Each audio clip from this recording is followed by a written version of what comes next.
ملے گا، کیونکہ ایسا ہی ایک کیس بہاولپور ڈویژن جو ہے وہ لاہور کا بہاولپور ڈویژن بینچ نے وہاں پہ تحریک انصاف کے کینڈیڈیٹ کے حق میں فیصلہ دیا ہوا ہے. ایگزیکٹلی اس سے بھی بہتر کیس یہ ہے کیونکہ اس میں ایم پی اے عمیر وسیع صاحب، میں تو ان کو ابھی بھی ایم پی اے کہوں گا کیونکہ ریٹرن کینڈیڈیٹ یہ ہیں. ایک دفعہ آپ اوتھ لے لیں، اوتھ لینے کے بعد الیکشن کمیشن کا اختیار ختم ہو جاتا ہے، پھر آپ نے ٹرائیبیونل میں جانا ہوتا ہے. کس اختیار کے تحت الیکشن کمیشن نے ایک ریٹرن کینڈیڈیٹ، اوتھ لیے ہوئے کینڈیڈیٹ جس نے اسپیکر، ڈپٹی اسپیکر، صدر مملکت کی الیکشن میں ووٹ ڈالا ہے، آپ نے اس کو فارغ کر کے گھر بھیج دیا؟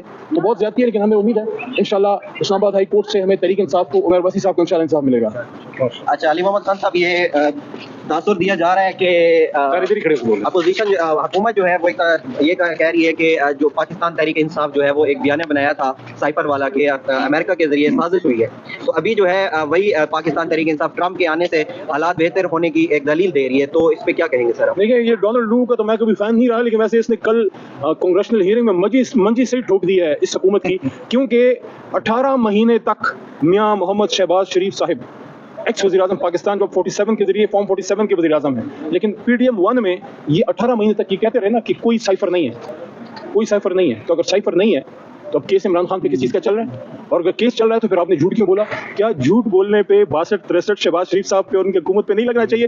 باقی اسد مجید صاحب کوئی بچے نہیں ہیں، ہمارے مایہ ناز ڈپلومیٹ رہے ہیں، اور ہماری سول سروس میں جہاں وہ لوگ بھی ہیں جنہوں نے عمیر وسیع صاحب جیسے جیتے ہوئے لوگوں کے ساتھ یہ ڈرامے بازیاں کی ہیں، تو وہاں کچھ آنریبل لوگ آج بھی موجود ہیں. اسد مجید صاحب نے، میں سمجھتا ہوں ہمیں اپریشیٹ کرنا چاہیے. میں زندگی میں کبھی اسد مجید صاحب سے نہیں ملا، نہ ان کو میں جانتا ہوں، لیکن اس پہ اپریشیٹ کرتا ہوں کہ کتنا پریشر ان پہ پڑا ہوگا جب عمران خان کی حکومت رات کے 12 بجے ختم کی گئی اور بین الاقوامی مداخلت پہ اور نیشنل سیکورٹی کمیٹی نے عمران خان صاحب کے نیچے جب وزیر اعظم تھے یہ اعلامیہ جاری کیا کہ بلیٹنٹ انٹرفیرنس ہوئی ہے، کھلم کھلا مداخلت ہوئی ہے، تو اس کی توثیق شہباز شریف صاحب جب وزیر اعظم تھے اس نیشنل سیکورٹی کمیٹی نے بھی کی. اب آپ سوچئے کہ اسد مجید صاحب پہ، شہباز شریف صاحب کی وزارت عظمیٰ میں کتنا پریشر پڑا ہوگا اس بیوروکریٹ پہ، اس ڈپلومیٹ پہ. تو اگر انہوں نے یہ بات کی کہ بلیٹنٹ انٹرفیرنس ہوئی ہے، تو میں پاکستان کے حکومت سے، ارباب اقتدار سے ایک سوال پوچھنے کی جسارت کر سکتا ہوں؟ آپ نے پھر کس بنیاد پہ ڈیمارچ کیا امریکہ کے سفیر کو بلا کے اگر سائفر موجود نہیں تھا؟ اور اگر سائفر موجود تھا اور آپ نے ڈیمارچ کیا اور بین الاقوامی مداخلت ہوئی اور ڈونلڈ لو جیسے ایک شخص کو یہ ہمت ہوئی کہ پاکستان جو نیوکلیر اسلامک اسٹیٹ ہے اس کے وزیر اعظم کو تڑی لگائے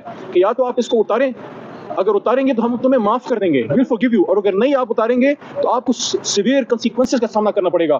میرے خیال میں ہم سن 47 میں آزاد ہو گئے تھے. یہ کس نے ہماری سوورنٹی ان طاقتوں کے پاس گروی رکھی ہے؟ یہی وہ نقطہ ہے جس پہ عمران خان پابند سلاسل ہے، کیونکہ وہ مرد حر ہے اور وہ کہتا ہے کہ کہتا ہوں وہی بات سمجھتا ہوں جسے میں زہر حلال کو کبھی کہہ نہ سکا قند، اپنے بھی خفا مجھ سے ہیں بیگانے بھی نہ خوش. سزا کے خلاف اپیلیں چل رہی ہیں، کب تک فیصلہ آنے کا امکان ہے؟ بہت جلد انشاءاللہ. ہمارے وکلاء نے تو عید الفطر سے پہلے کی بات کی ہے. میری دعا ہے کہ ان کی بات اللہ تعالیٰ ان کی گفتگو میں برکت ڈالے اور عمران خان صاحب عید الفطر سے پہلے وہ نکلیں اور بنی گالا یا زمان پارک میں ہمارے ساتھ جو ہے وہ بیٹھے ہوں. بنی گالا ہو تو بہتر ہے کیونکہ بنی گالا خان صاحب کو راس ہے. لے لیں اپنے